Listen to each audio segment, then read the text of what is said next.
And my cardiologist said, you know, there's nothing wrong with your heart. But he said, I have seen this too many times. He just looked in my eyes like so penetratingly. And he said, what is going on in your life that's breaking your heart?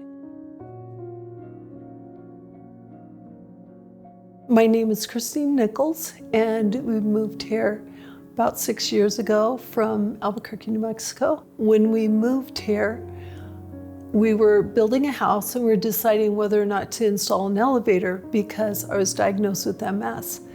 And I was having sometimes when I was stressed or just other problems, I would have problems with energy, and we weren't sure whether I'd be walking sometime in the near future. And so we were trying to decide about installing an elevator or not. And I came here and I started attending some positive thinking classes. And some friends of mine were like, it's a big deal. It really makes a difference. And I respected them. And so I thought, well, why not? Because I used to think, oh yeah, positive thinking, that's just nothing. But I went, and it was interesting what happened. I realized that I had a lot of thoughts against myself. And in fact, sometimes it was really difficult to get out of bed and walk because of just the damning thoughts that were going through my mind, and I believed them. And I thought it was just me being honest with my shortcomings and not trying to downplay them, but it wasn't. And I just realized that through the course that I took, one of the assignments was to look in the mirror and say, I love you. I couldn't do it. I couldn't do it, and I'm not a bad person. People tell me I'm a really good person, but the thoughts were so critical, and like I'd never talked to anybody the way that those, the thoughts that I had. And so they taught me to reject those thoughts, and I realized they're coming from, an adversarial force just trying to destroy me. And so I thought, these things really, if I stop and think about them, they're really not true.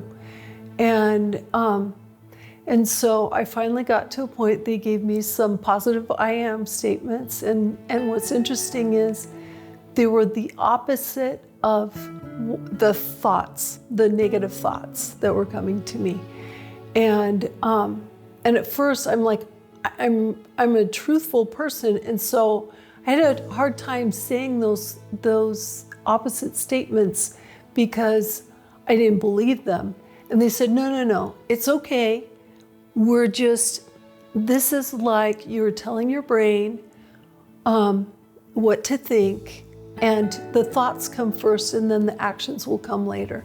And so I'm like, okay, I can do that. It's like we're preparing for the future. And so, but I had to say it in the present tense. So I said that I would practice saying the statements, and I started saying them, and I'm just bawling because I needed it so much. And what's interesting is after learning these things about not being down on yourself and controlling your thoughts and how our thoughts are so powerful, I'm more of a scientific kind of person. And so I'm like, why is this working? Like I had more energy. I was feeling so much happier. My kids noticed how much happier I was. And I realized, I started thinking about the placebo effect.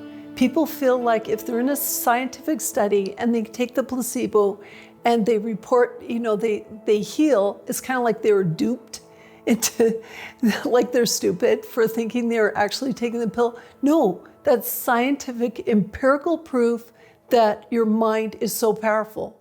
And why wouldn't anybody want to accept that? I mean, that's a beautiful concept, that your mind is powerful. And so I didn't need an elevator. I am hiking in the Tetons with my kids. I can't do the hard hikes, but I can do moderate, and I'm 61.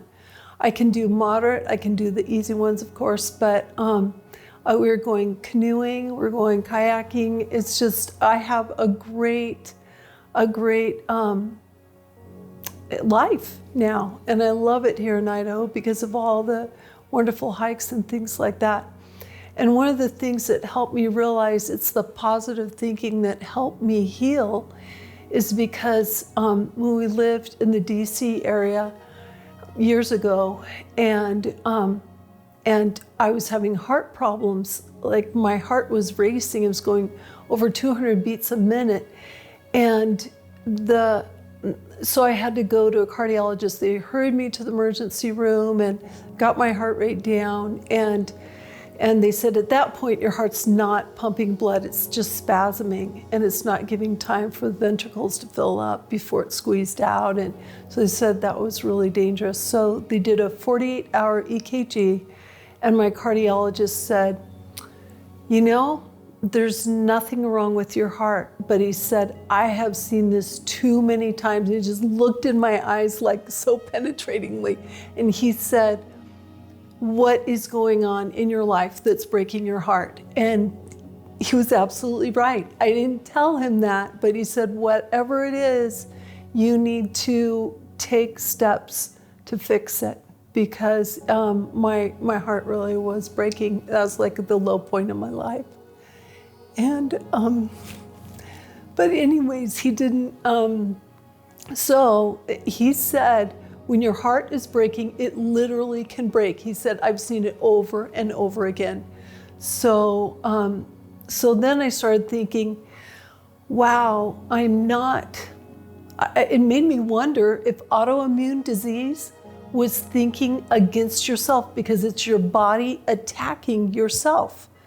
And so if you're thinking these negative thoughts and embracing these negative thoughts, it could just be your, what would happen if you stopped thinking those thoughts about yourself and started saying kind things to yourself? You know, what would happen?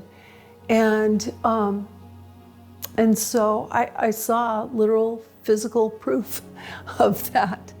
And it's made me wonder about other physical problems, like, what is this? Okay, am I hanging on to negative things if your bowels aren't working properly? And like, what crud am I hanging on to? You know, there's so many applications to it when you start thinking about it. And so, so anyways, Dr. Baker wanted me to tell you about this. So, and I'm happy to do it because I don't want anybody like to go through what I went through.